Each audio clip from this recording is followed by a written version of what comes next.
Exodus chapter 10.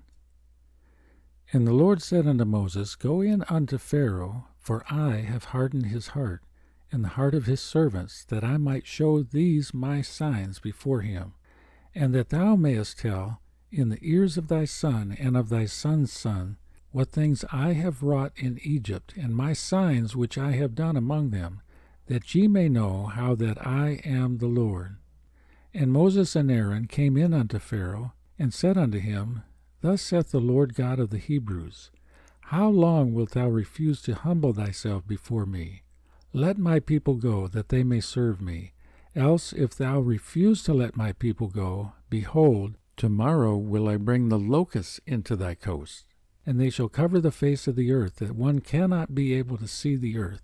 And they shall eat the residue of that which is escaped, which remaineth unto you from the hail, and shall eat every tree which groweth for you out of the field. And they shall fill thy houses, and the houses of all thy servants, and the houses of all the Egyptians, which neither thy fathers nor thy fathers' fathers have seen, since the day that they were upon the earth unto this day. And he turned himself, and went out from Pharaoh.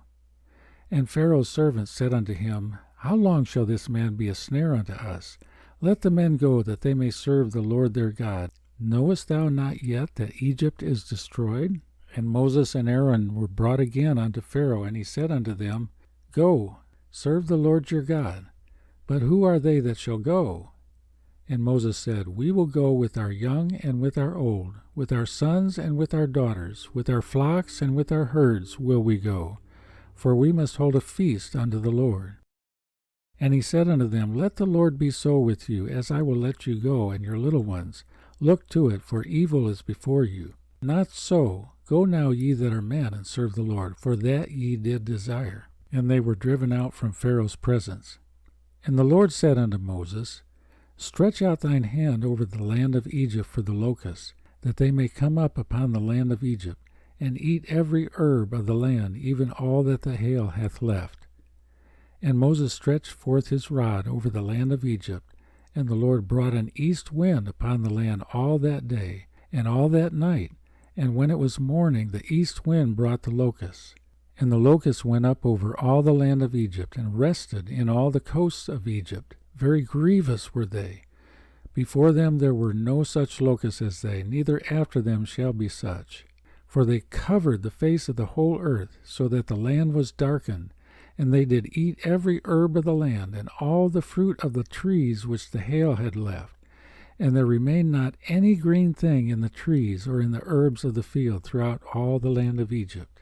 Then Pharaoh called for Moses and Aaron in haste, and he said, I have sinned against the Lord your God, and against you. Now therefore forgive, I pray thee, my sin only this once, and entreat the Lord your God, that he may take away from me this death only. And he went out from Pharaoh, and entreated the Lord.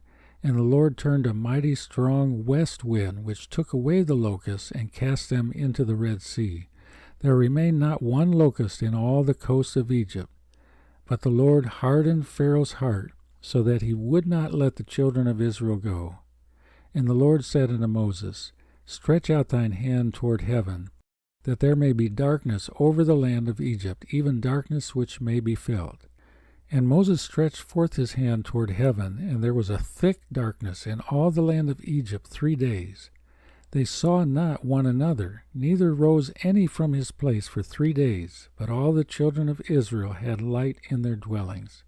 And Pharaoh called unto Moses, and said, Go ye, serve the Lord, only let your flocks and your herds be stayed. Let your little ones also go with you. And Moses said, Thou must give us also sacrifices and burnt offerings, that we may sacrifice unto the Lord our God. Our cattle also shall go with us. There shall not an hoof be left behind, for thereof must we take to serve the Lord our God. And we know not with what we must serve the Lord until we come thither. But the Lord hardened Pharaoh's heart, and he would not let them go. And Pharaoh said unto him, Get thee from me, take heed to thyself, see my face no more. For in that day thou seest my face, thou shalt die. And Moses said, Thou hast spoken well. I will see thy face again no more.